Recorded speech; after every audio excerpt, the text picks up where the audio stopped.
안녕하세요. 오늘도 사연살롱을 찾아주셔서 감사합니다. 저는 결혼 생활 내내 저를 비참하게 했던 전 남편을 우연히 만나 기회를 놓치지 않고 완벽히 짓밟은 불혹을 앞둔 4성급 호텔 사장입니다. 저는 5년이라는 짧지 않은 시간 동안 최악의 결혼 생활을 했는데요. 제 최악이었던 결혼 생활에는 시댁 식구들이 중심에 있었어요. 아니, 전부라고 해도 과언이 아니죠.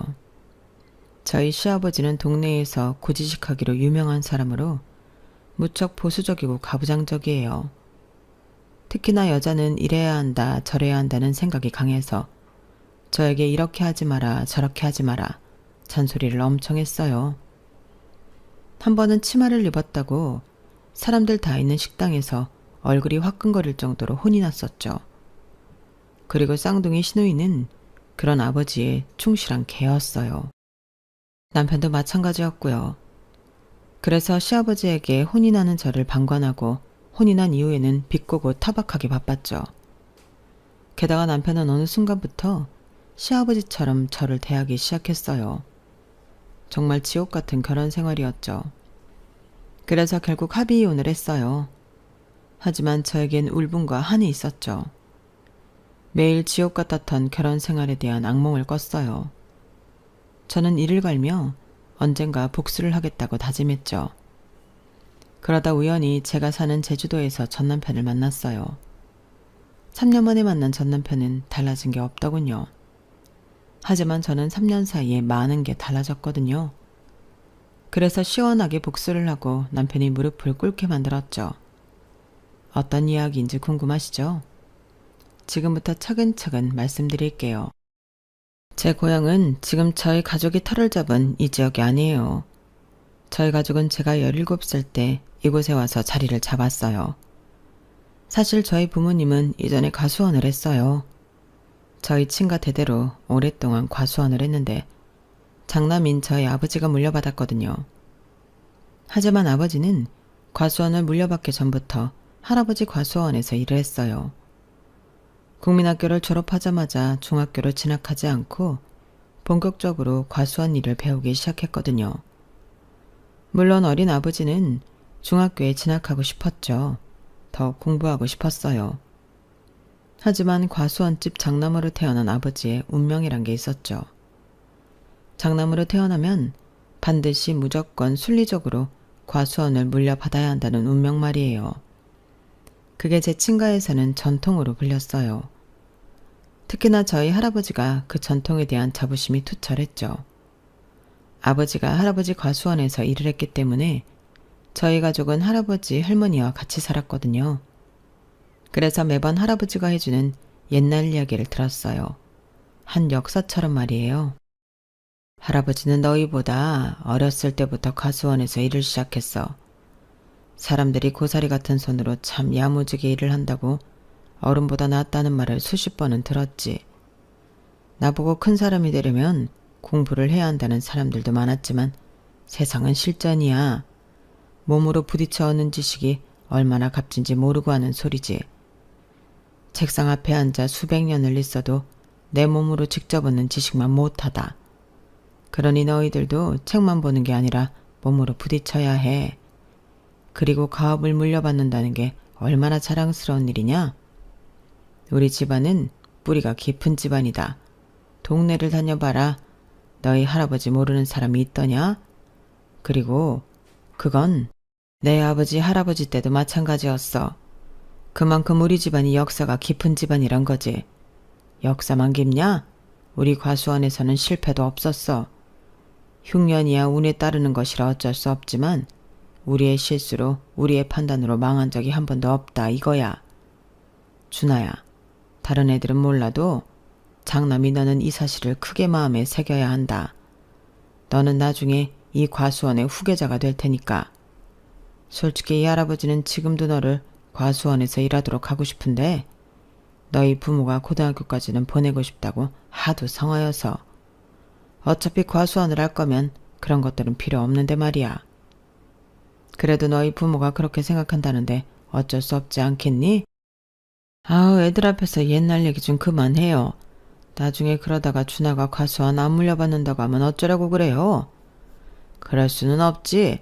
우리 집 장남으로 태어난 이상 과수원을 물려받아야 해. 그게 우리 집안의 전통이니까.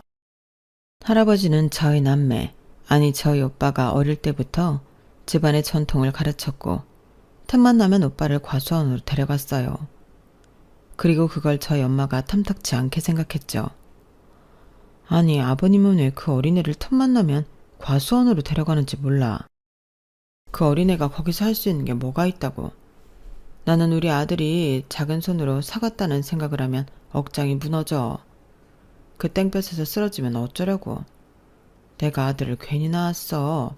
딸만 낳았어야 했는데.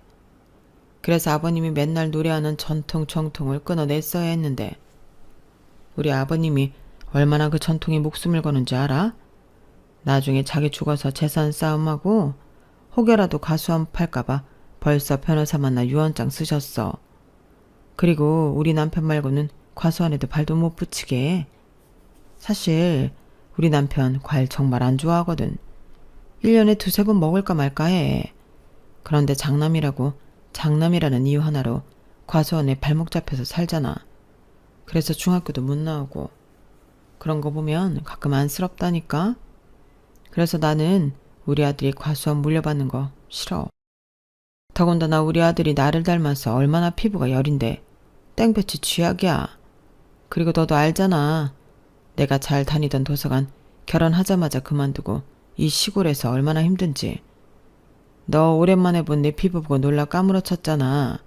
그런데 어떻게 내 새끼한테 그런 일을 하라고 해? 물론 분홍인 거 알지. 내 말은 자기가 하고 싶은 거 실컷 하다가 우리 죽기 전에 과수원이라도 늦지 않다는 거야. 그런데 무슨 그 어린애를 데리고 과수원을 매일 가는지 정말 답답해. 하지만 불행인지 다행인지 매일 새벽 기도를 나가는 엄마의 소원을 하늘이 들어주었는지 오빠는 과수원에서 본격적으로 일을 해보지도 못했어요. 그리고 저희 세 식구와 할머니는 급하게 지금 사는 지역으로 이사를 왔죠. 세 식구가 웬 말이냐고요? 왜 할머니만 데리고 이사를 했냐고요? 저는 지금도 그때를 생각하기도 싫은데요. 불행하고 절망스러운 사고가 있었어요. 제가 17살 때 할아버지와 아버지가 경매를 하고 돌아오는 길에 크게 사고가 났거든요. 졸음운전을 한 덤프트럭이 할아버지와 아버지가 탄 트럭을 박은 거예요. 할아버지와 아버지가 탄 트럭이 가드레일을 머머 풀숲에 굴러 떨어졌어요. 그리고 구급차가 오기 전에 그 자리에서 숨을 거두셨죠. 정말 절망스럽다고 밖에 할 말이 없었어요. 소식을 듣고 할머니는 쓰러지고 엄마는 어린아이처럼 울었죠. 너무 불행하고 비극적인 사고여서 장례식도 제대로 치르지 못했어요. 과수원도 난리가 났죠. 과수원을 운영하고 관리하는 사람은 오직 할아버지와 아버지뿐이었으니까요. 어머니는 몇 달을 혼자 과수원을 살려보려고 애쓰다가 결국 대대로 이어온 과수원을 정리하기로 마음을 먹었어요. 규모가 큰 과수원이고 아버지의 형제가 5이나 되어서 파는 과정에서 가타부타 말이 많았어요. 하지만 아버지 사무실에서 아버지가 돌아가시면 장남인 오빠에게 과수원의 모든 권한을 주겠다는 서류가 발견되었어요. 그래서 큰 싸움으로 번지지 않고 과수원을 팔 수 있었죠. 과수원을 팔고 엄마와 오빠, 저 그리고 할머니는 엄마의 고향으로 갔어요. 이모의 집으로 들어갔죠. 엄마는 그날부터 부동산을 돌아다녔어요. 그러더니 과수원을 판 돈과 아버지의 보험금과 합의금, 그리고 쌈짓돈을 합쳐서 7층짜리 건물을 샀어요. 외곽도 아니고 중심가에 있는 건물이었어요. 1층부터 3층은 상가였고 4층부터 6층까지는 원룸, 꼭대기층은 집이었죠. 저희 식구들은 그 건물 꼭대기에 살게 되었어요. 그리고 엄마는 1층에 편의점을 차려 할머니와 함께 일을 하기 시작했어요. 그리고 오빠는 군입대를 했고 전 방황을 했어요. 2년 동안 비행소녀로 있었죠. 학교를 간다고 하면서 노래방이나 PC방에 가서 시간을 버리기도 했고 나쁜 친구들과 어울려 놀기도 했어요. 당연히 성적은 떨어졌고 어떤 대학도 갈 수 없는 상황이었어요. 하지만 집에서는 그런 저를 방치했죠. 누구도 저를 신경 쓰지 않고 각자의 삶을 살기 바빴어요. 그런데 제가 18살이던 그해 겨울, 할머니가 제 방에 들어왔어요. 우리 연아 공부하니? 왜요? 저녁 알 먹을 거예요. 요새 학교는 재미없어? 그런 걸 갑자기 왜 물어요? 재미없는 것 같아서. 다른 거 하고 싶은 건 없고? 없어요. 아빠 생각 많이 나지? 그게 갑자기 무슨 소리예요? 너희 아빠가 너 태어났을 때 딸이라고 얼마나 예뻐했는지 아니? 아주 품에서 놓지를 않았다. 매일 너 사춘기 오면 어쩌지 그랬는데 결국 그걸 못 보고 갔네. 그래도 하늘에서 보고 있을 거야. 천국에서. 그렇게 생각하지? 몰라요. 요새 학교도 잘 안 가고 공부도 안 한다며. 엊그제 너희 선생님한테서 전화 왔더라. 너희 엄마가 그 전화를 받고 어찌나 울던지. 할머니 마음이 엄청 아팠어. 연아야, 학교 안 다니고 싶으면 안 다녀도 돼. 공부하기 싫으면 안 하면 되고. 거기에 네 뜻이 있다면 그렇게 하면 돼. 하지만 아무런 이유 없이 행동하는 건 시간 낭비야. 나중에 할머니처럼 늙어서 후회해봤자 소용이 없어요. 그리고 네가 이게 맞는 건지 틀린 건지 모르겠을 때는 너를 사랑하는 부모님을 생각하면 된단다. 네가 이렇게 해서 부모님이 가슴 아픈 일은 하면 안 되는 거야. 알겠지? 할머니는 그런 말을 하고 방을 나가셨고 저는 그날 펑펑 울었어요. 그리고 다음 날부터 공부를 시작했어요. 어울려 놀던 질 나쁜 친구들과 놀지 않고 밥 먹고 공부하고 밥 먹고 공부하기를 반복했죠. 그 결과 저는 좋은 대학에 합격했어요. 그리고 대학교를 다니며 1등을 놓친 적이 없었죠. 그렇게 저는 졸업을 하기도 전에 화장품 회사의 마케팅 부서로 입사했어요. 그리고 입사 6년 차, 30이 된 해에 팀장이 되었죠. 다들 어린 나이에 팀장이 되면 부담스럽다고 하는데 저는 프로젝트의 리더가 된 것이 기분이 좋았어요. 그리고 그 프로젝트를 성공적으로 끝냈죠. 그동안 쉼없이 달려왔기 때문에 저는 저에게 휴식의 시간을 주고 싶었어요. 그래서 오랜 친구를 만났죠. 그 친구는 고등학교 동창으로 저의 공부를 도와줬던 은인이에요. 프로젝트가 잘 끝나서 다행이네. 너 그것 때문에 꽤 고생했잖아. 잘했어. 끝나고 나니까 너무 후련해. 그래서 맛있는 거 먹자고 불렀지. 오늘 고기 맛있었지? 맛있더라. 네 덕분에 비싼 고기도 먹고. 내가 횡재했네? 그럼 우리 이제 술이나 마시러 갈까? 그러자. 내가 잘 아는 데 있어. 거기로 갈까? 어? 왜? 아니, 아는 사람인 것 같아서. 야, 박승준! 선배. 여기는 어쩐 일이세요? 여기 젊은 사람들만 오는 데인데. 짜식이 기어오르기는. 너랑 나랑 1살 차이밖에 안 나거든? 동담이죠. 옆에는 친구분이세요? 그래. 애인 없는 사람끼리 고기 먹고 이제 술 마시러 간다. 그건 피차일반 똑같네요. 저희도 그렇거든요. 아, 소개를 안 했네. 이 친구는 내 고등학교 동창 이연하. 여기는 내 대학 후배 박승준이야. 옆에는? 여긴 제 고등학교 동창 전도민이에요. 군인이고요. 늦게 입대하셨나봐요. 아, 장교예요. 너도 술 한잔 하러 간다고 했지? 이렇게 만난 것도 우연인데 같이 가자, 연아야. 괜찮지?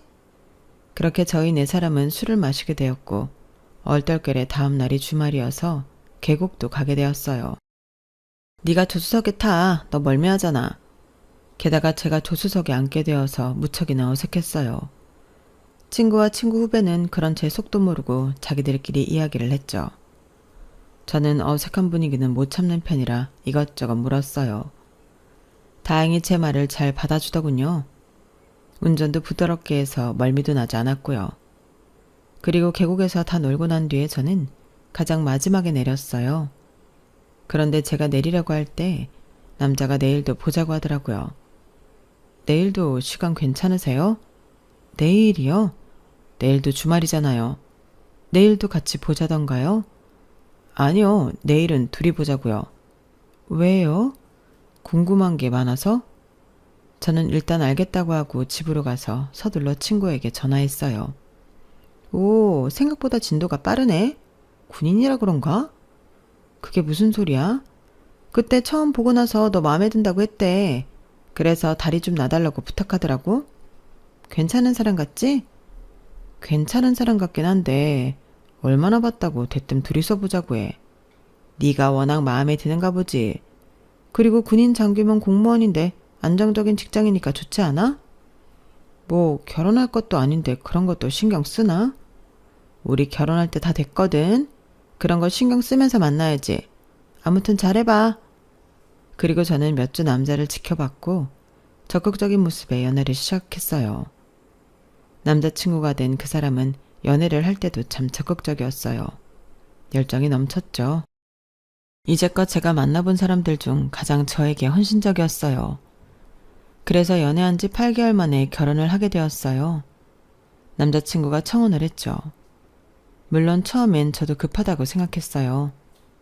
불같은 사랑이 식는 것도 한순간이라는 것도 알았고요. 아니요, 솔직히 말하면 몰랐어요. 주변에서 제 결혼 소식을 듣고 급하게 하면 되던 것도 안 된다며 말렸지만 아까도 말씀드렸잖아요. 저에게 이렇게까지 헌신적이었던 남자가 없다고요. 저는 이런 남자는 다시 못 만날 거라고 생각했어요. 하늘이 주신 기회라고 생각했죠. 매일 밤 잠들기 직전에 남자친구와 살림을 차리는 상상을 했어요. 그리고 때마침 남자친구가 저에게 청혼을 했고요. 예스였어요. 저는 눈물을 흘리며 청혼을 승낙했어요. 하지만 결혼식을 올리고 신혼여행을 다녀온 뒤에 남편은 본색을 드러냈죠. 나는 이제 너희들처럼 진급하려고 아등바등 살지 않을 거야. 그러지 않아도 된다고. 너희 내 결혼식 때 우리 장모님한테 인사드렸지? 안 드린 사람 있으면 아마 평생 후회할 거다. 우리 장모님이 어떤 사람인 줄 알아? 저기 번화가 사거리에 있는 7층짜리 건물 주인이야. 거기에 편의점도 있고 병원도 있고 약국도 있고 원룸도 있고 없는 것 빼고 다 있는 거 알지? 그리고 장모님이 나를 얼마나 예뻐한다고? 우리 결혼할 때 장모님이 무려 4억이나 하는 새 아파트를 사주셨어. 너희가 평생 그런 집에서 살 수 있을 것 같아? 군인 월급으로 택도 없어. 아우, 이 사람이 왜 이래? 당신 취했어? 왜 쓸데없는 소리를 해? 아닙니다, 재수씨. 뭐 한두 번 듣는 얘기도 아닌데요. 제가 하는 말, 제가 토시 하나 안 틀리고 외웠다니까요. 그래, 내가 거짓말을 하는 것도 아니고 다 사실만 얘기하는 건데 부럽지? 너희들은 고작 연금만 보고 열심히 사는데 나는 차기 건물주가 될 사람이라고? 이렇게 남편은 동료들이나 지인들에게 처갓댁이 저희 친정이 부자라는 식으로 말을 했어요. 듣는 사람이 불편할 정도로 계속 반복해서 말했죠. 그래도 처음엔 남편에게 제 친정이 자랑거리가 된다는 게 뿌듯했어요. 아닌 척 말리면서 어깨가 올라갔죠. 하지만 그건 시작일 뿐이었어요. 남편이 서서히 본색을 드러냈죠. 갑자기 제 차를 바꾸라고 했어요. 차를 바꾸라고? 아직 멀쩡한데 왜 차를 바꿔? 멀쩡하긴 뭐가 멀쩡해. 아니, 멀쩡하다고 쳐도 그래봤자 경차야. 너는 그 차 몰고 회사 출근하는 거 창피하지도 않아? 이제 너도 직책이 높은데 외제차 정도는 몰아야지. 외제차를 몰라고? 그게 한두 푼인 줄 알아? 비싼 건 1억 하는 것도 있던데. 나는 지금 차 괜찮아. 고작 출퇴근만 하는데 이 정도면 됐지, 안 그래? 출퇴근만 하는데 비싼 거 몰아봤자 의미 있어? 그런 것도 다 돈 낭비야. 우리 애 가질 거 생각하면 지금부터 아껴야지. 너는 태어나지도 않은 애 걱정을 하면서 내 얼굴은 내 체면은 생각도 안 하냐? 누가 보면 욕해. 장교 와이프가 경차 mon다고 하면 욕한다고. 뭐 저번에 보니까 다른 와이프들도 경차 타던데? 너 가장이 말을 하는데 어딜 꼬박꼬박 말대꾸야. 내가 바꾸라고 하면 바꾸는 거야. 내가 알아본 차가 있으니까 장모님한테 연락해. 우리 엄마는 왜? 우리가 차 바꾸는데. 자기 지금 대체 무슨 말을 하는 거야? 넌 참. 그런 눈치로 어떻게 회사를 다니는지 모르겠다. 장모님한테 너 차 바꾸고 싶다고 은근슬쩍 말해보라고. 그럼 바꿔주실 거 아니야. 그걸 우리 엄마가 왜 바꿔줘? 나는 자기가 바꿔주는 건 줄 알았는데. 군인 월급에 그럴 돈이 어딨어? 내가 지금 링크 보낼 테니까 그거 어떤 것 같냐고 은근슬쩍 장모님한테 보내. 당연히 처음에는 남편이 하라는 대로 하지 않았어요. 그런데 남편이 얼마나 황소고집인지 결국엔 남편이 보낸 링크만 엄마에게 보냈어요. 그러니 엄마에게서 곧 전화가 오더라고요. 너희 차 바꾸려고? 내 차도 오래됐고 회사 다니면서 보는 눈이 많아서 괜찮은 거 한 대 뽑을까 해서. 엄마 들어가 봤어? 어때? 괜찮은 것 같은데. 그런데 여유 자금은 생각하고 사는 거야? 너희 아기 가질 준비 안 하니?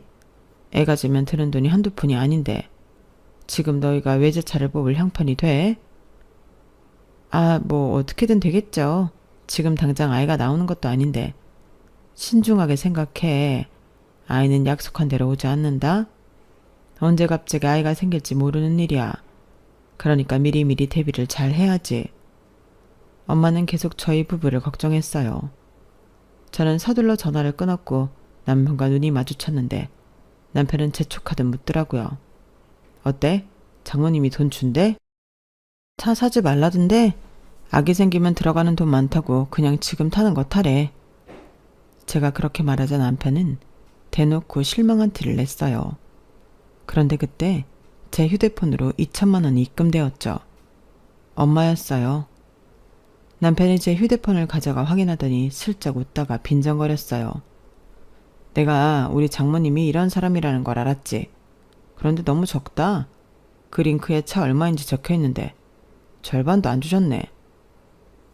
어차피 이 돈 가지고 자기가 원하는 외제차 못 사니까 이 일은 없던 걸로 하고 엄마한테 돈 돌려준다. 그게 무슨 소리야. 돈도 받았겠다. 자기가 대출 받아서 외제차 사. 물론 대출 받아봤자 내 드림카는 못 사지만 다른 외제차를 살 수 있어. 내가 알아볼 테니까 대출 받을 준비나 해. 그리고 저희 부부는 정말 대출을 받아 외제차를 뽑았어요. 남편은 그 외제차를 자기 차인 것처럼 행동했죠. 어딜 가든 열심히 몰아. 자기는 다치면 병원 가서 간단히 치료하면 되지만 나는 아니라고. 한번 다치면 중고야 중고. 그러니까 안 다치게 조심해. 정작 본인은 출퇴근을 할 때 주변 시선 때문에 외제차를 몰지도 못하면서요. 그래서 주말마다 혼자 드라이브를 갔어요. 그리고 남편은 끊임없이 건물에 대한 욕심을 드러냈어요. 주말마다 드라이브를 하고 친정엄마를 찾아가 건물 앞을 쓸고 닦았죠. 물론 그런 남편의 속내를 모르는 엄마는 좋아했죠. 우리 건물이 이렇게 깨끗한 건 다 우리 사위 덕분이라니까? 그런 말을 하면서 주변 사람들에게 남편을 칭찬하곤 했죠. 그걸 옆에서 지켜보는데 저는 속이 뒤틀리더라고요. 그리고 사건이 발생해요. 20살에 군입대를 해 부사관으로 일하던 오빠가 상사로 제대를 했죠. 그리고 엄마와 살기 시작했어요. 저희 오빠는 통신대대에서 일을 해서 기술이 있었어요. 그런데 부대에서 무슨 일이 있었는지 그 분야로 재취업을 할 생각이 없었죠. 그래서 엄마는 고민 끝에 건물에 별다방을 냈어요.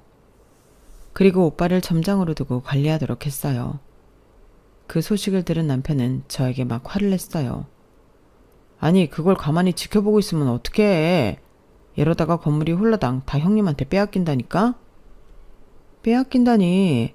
아직 엄마도 정정한데 그게 무슨 말이야? 정정한 거랑 다른 문제지. 지분이 있게 됐잖아. 이거 아주 중대한 문제야. 너도 빨리 그 건물에 지분을 만들어야 한다니까? 지금 이렇게 넋놓고 보고만 있을 수 없다고. 이제 좀 그만해. 정말 건물주가 되고 싶은 게 꿈이라면 자기 돈으로 직접 건물 사면 되잖아. 자기 진짜 너무한다. 우리 엄마는 진심을 다해 자기를 사위로 생각하는데 자기한테 우리 엄마는 뭐야? 건물주라고만 생각하지? 그게 사실이잖아. 건물주를 건물주로 생각하지 달리 또 뭐라고 생각해야 하는데. 지금 이런 이야기를 하고 있을 때가 아니라니까. 지금 눈앞에서 7층짜리 건물이 왔다 갔다 하는데 너무 아니란 것 아니야? 계속되는 말다툼에 저는 남편과 대화하기를 포기했어요. 그러자 남편은 자기 방식대로 지분을 얻기 위해 더 자주 저희 엄마를 찾아가더라고요. 열심히 건물을 쓸고 닦으면서 저희 오빠를 시기하는 것 같았어요. 그리고 그 이야기는 시댁에까지 들어가서 저는 시댁에 호출되었죠. 너희 오빠가 제대했다는 소식은 들었다. 그런데 그 나이 먹고서 제대로 취업도 안 하고 안싸돈이 차려준 카페에서 일을 하고 있다며? 네, 부대에서 무슨 일이 있었는지 그쪽으로 취업하려고 하지 않더라고요. 그래서 저희 엄마가 고민한 끝에 카페 차려주셨어요. 지금은 손에 익었는지 아주 잘해요. 저희 엄마도 한시름 났죠. 그게 어떻게 한시름 놓은 거냐? 더 걱정시키는 일이지. 남자란 자고로 누구에게도 도움을 받아서는 안 돼. 그렇게 해서 어디 장가는 가겠냐? 어떤 여자가 믿고 시집을 오겠어? 정 카페 가고 싶으면 본인이 알아서 차려야지. 한심하다 한심해. 그 나이에 자기 엄마한테 손을 벌리다니. 손을 벌린 건 아니고요. 저희 엄마가 차리기만 했지 관리는 다 오빠가 해요. 그리고 자리 잡으면 월세도 내겠다고 했고요. 아무튼 지금은 아니잖아. 그나저나 너 도민이 말대로 따박따박 말대꾸를 하는구나? 그렇게 들리셨다면 죄송해요. 여자 목소리가 담장을 넘으면 재수가 없다는 말도 모르냐? 다음부터는 조심하거라. 요새는 말이야. 그런 추억 같은 옛말도 모르고 목소리 높이는 여자들이 많아졌어. 폭 달아나는 것도 모르고 말이야. 앞으로 나한테뿐만 아니라 도민이한테도 따박따박 말대꾸하지 말고. 네, 서방님 알겠습니다. 그러란 말이야. 아주 너는 신부 수업부터 들어야겠어. 조신하고 참한 며느리가 되어야지. 저번 일도 그래. 어디 치마를 입고 밖을 돌아다녀? 어디 여자가 다리를 내보이냔 말이야. 맞아. 화장도 그렇고 네가 무슨 연예인이야? 앞으로 내 앞에서 화장하는 꼴 보이기만 해봐라. 아주 내쫓아버릴 줄 알아. 아버지, 그런 말씀은 나중에 하시고 건물 이야기부터. 아 그래. 너희대로 괜찮겠니? 이러다 도민이 말대로 건물 다 오빠 차지가 된다. 우리가 왜 너희 식구들이랑 가족이 되었는데 그 7층짜리 건물 그거 하나만 보고 너랑 결혼시킨 거다. 원래 도민이는 짝이 있었어. 훌륭한 교수 처자를 내가 며느리로 점찍어 놨었다고. 그러니 너는 반드시 그 건물을 우리 집안에 가져와야 한다. 그것도 아니면 일 그만두든지. 내가 누누이 말했지? 일 그만두라고. 집에서 살림이나 똑바로 하라고. 여자가 일에 너무 욕심부리면 안 되는 거야. 어차피 애 낳고 애 키우고 하면 그만둘 건데 너무 비효율적이라고 생각 안 하니? 그때 애 하나 하늘로 보낸 것도 다 네가 욕심부리는 통에 그렇게 된 것 아니냐. 네가 내 말 듣고 제때 일을 그만두고 집에만 있었어도 애가 그렇게 되진 않았을 거다. 너 대학 나왔다고 유세 부리는 거지? 이봐. 그래서 애초에 여자는 대학을 나오면 안 된다니까. 저는 친오빠가 저희 엄마 건물에서 일을 한다는 이유로 말도 안 되는 폭언을 들어야 했어요. 시아버지 말 한마디가 제 가슴에 빗으로 꽂혔죠. 저는 더 독하게 일에 몰두했어요. 매일 야근을 하고 들어왔죠. 회사 사람들이 저에게 무슨 일 있냐고 물을 정도였어요. 하지만 저는 계속 승진해서 누락되었어요.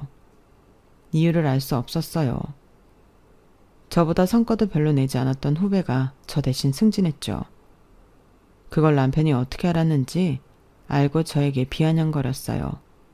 시댁 식구들도 마찬가지였죠. 봐, 여자는 딱 거기까지라니까.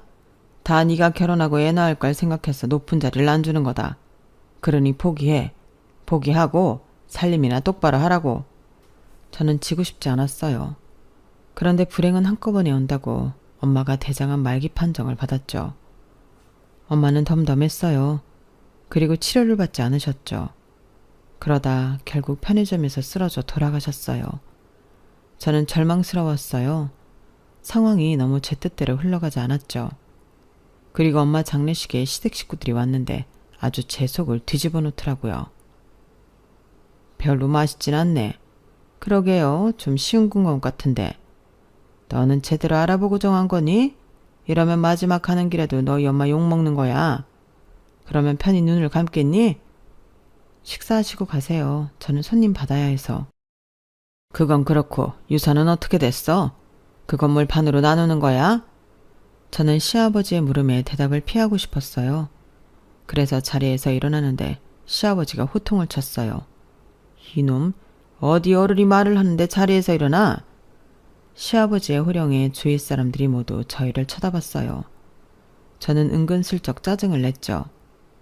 건물은 저희 오빠가 가져갈 거예요. 카페도 하고 있고 편의점도 오빠가 관리할 거예요. 건물에 대해서는 오빠가 저보다 더 잘 아니까 별 수 있어요. 제가 말하자 시아버지는 기가 차다는 듯이 웃었고 남편은 믿을 수 없다는 표정을 지었어요. 정말이야? 그게 정말이냐고. 내가 이렇게 될 줄 알았다. 그러니 내가 진작 지분을 만들어 놓으라고 했지? 법적으로 효력이 있는 문서가 있는 거야? 자기야, 말을 해봐. 법적으로 효력이 있든 없든 저희 남매는 그렇게 하기로 했어요. 엄마의 뜻을 따르기로 했다고요. 고작 그런 일로 형제애를 무너뜨릴 순 없잖아요. 형제는 무슨 형제? 네 엄마의 결정을 듣고 내 오빠가 단 1원도 나누지 않았단 소리야? 아니 그런 형제애가 어딨어? 이성적으로 생각해. 그 건물만 있으면 앞으로 호강하는 건데 그걸 멍청하게 가만히 지켜보고 있었어? 그러면서 시아버지와 남편은 본격적으로 저에게 폭언을 하기 시작했고 시댁 식구들 누구도 그런 시아버지와 남편을 말리지 않았어요. 그때 저는 이혼을 결심했죠. 안 되겠어요. 이혼할게요. 도저히 이 집 식구로 하루도 못 살겠어요. 그래? 우리도 건물이 없는 너한테 별 욕심 없다. 그래, 이혼하거라. 대신 소송은 하지 말고 재산 분할도 정확히 해. 그래서 저희 부부는 공동재산으로 취급한 모든 재산을 절반으로 나눠 가졌어요. 그리고 공동재산에는 제가 대출을 써서 산 외제차도 포함이었죠. 저는 뭔가 마음이 빈털터리가 된 것 같았어요. 결국엔 회사를 그만두었어요. 그리고 여행 겸 요양을 하기 위해 제주도로 갔죠. 몸과 마음을 회복하고 금방 돌아올 생각이었는데 좀처럼 육지로 갈 생각이 들지 않았어요. 그렇게 3년이 흘렀죠. 3년 사이에 많은 것이 바뀌었어요.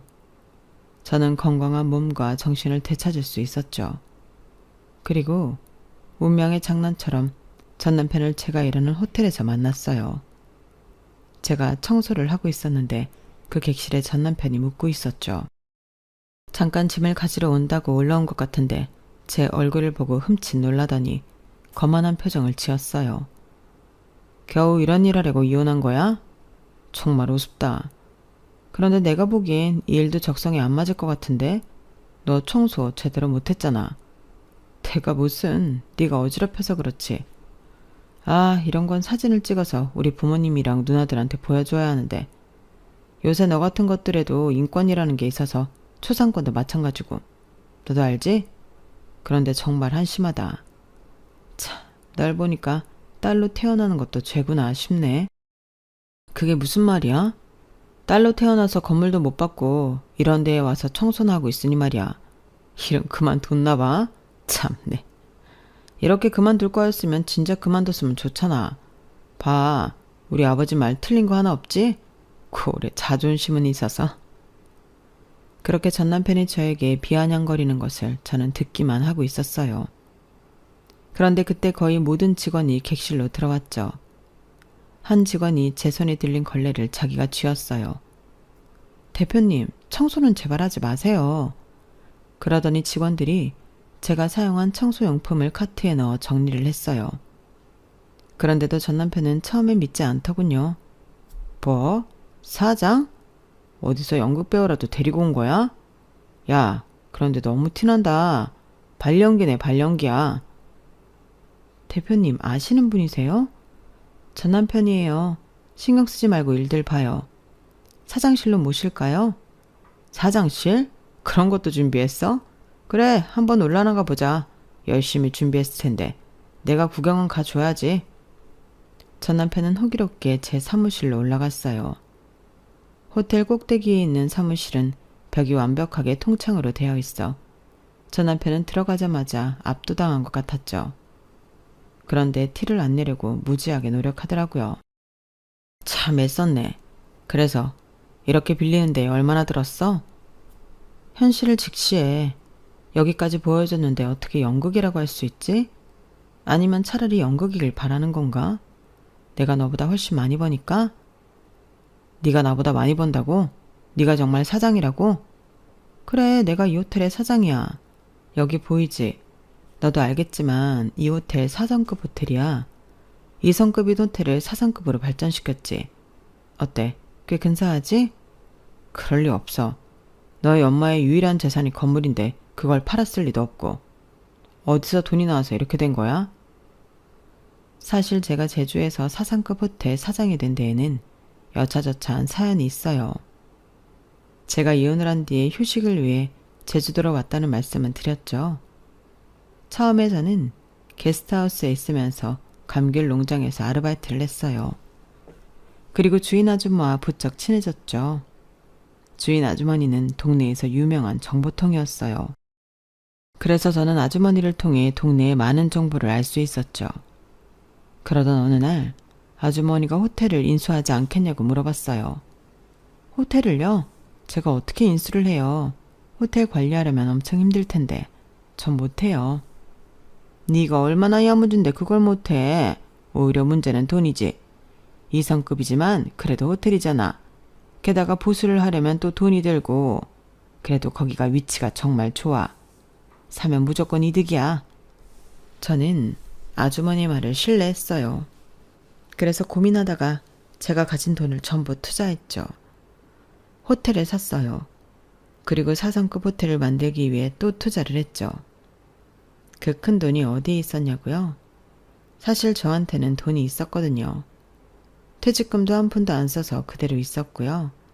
엄마가 건물은 오빠에게 유산으로 줬지만 저한테도 남긴 게 있었거든요. 엄마의 사망보험금을 제가 다 받았어요. 엄마가 그러도록 조치를 취해놨더라고요.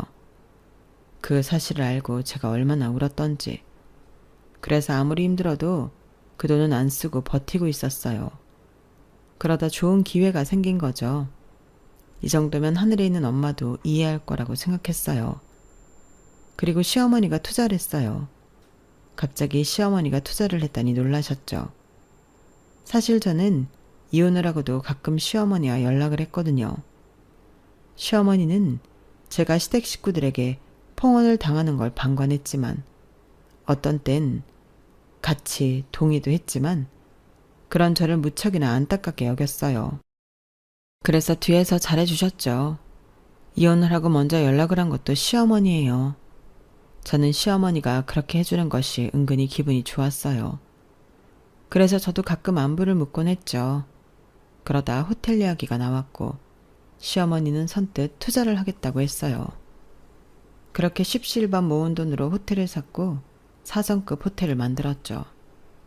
순식간에 호텔 사장이 되었어요. 호텔은 점점 시간이 지날수록 규모가 커졌어요. 대박이 났죠. 지금은 2달 전에 예약을 하지 않으면 안 될 정도예요. 이게 다 저를 믿고 따라와준 직원들 덕분이에요. 특히 제 부탁으로 일을 그만두고 제주도로 넘어온 전 직장 동료에게 특히 고맙죠. 그 친구가 홍보를 기막히게 해준 덕분에 여기까지 올 수 있었다고 저는 생각하거든요.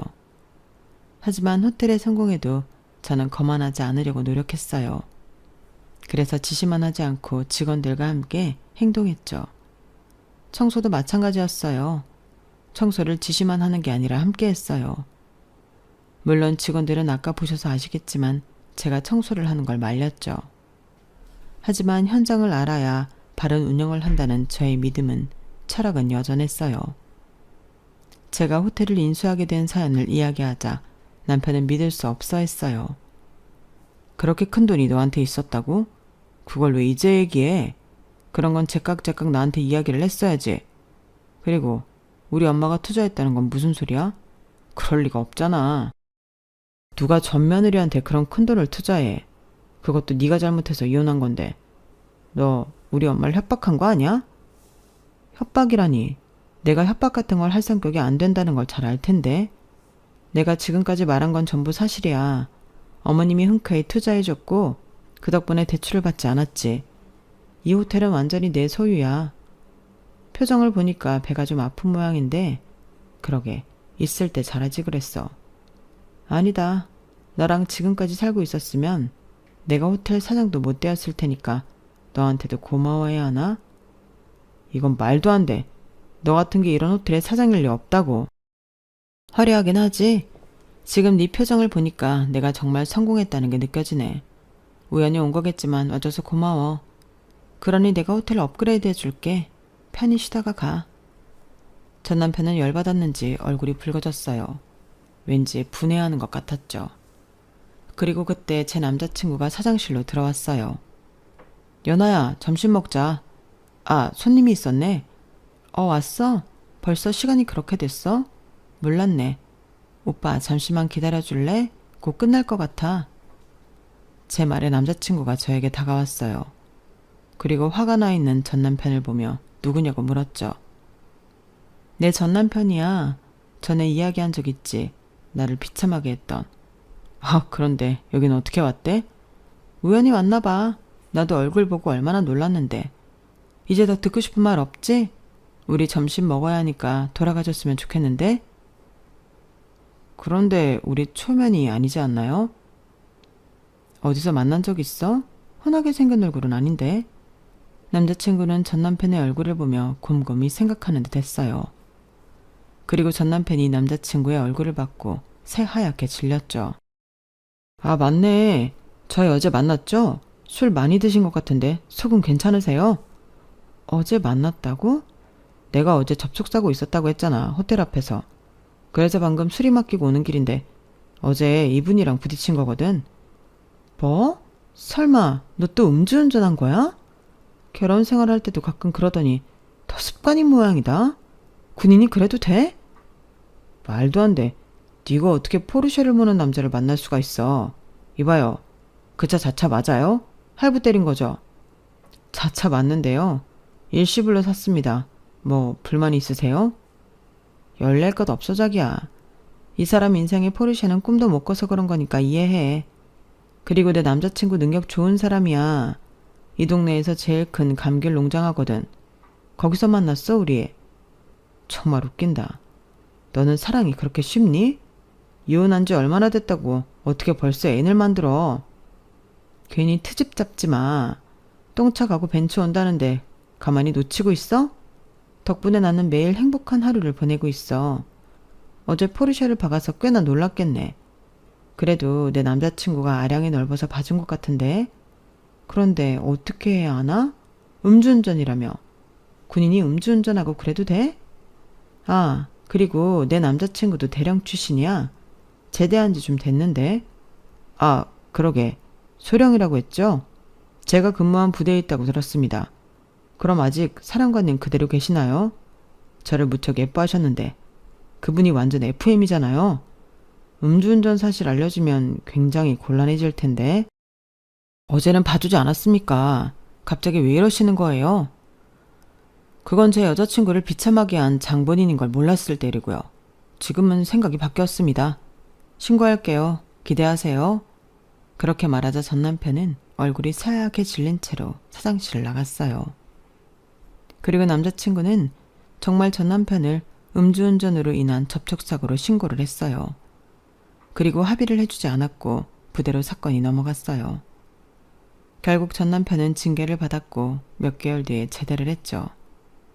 그리고 들어보니 전 남편은 시아버지에게도 버림을 받았더라고요. 불명예스럽다며 시아버지가 전 남편을 집에서 내쫓은 거예요. 그리고 그 사실이 분했는지 전 남편이 제 호텔에 찾아와 깽판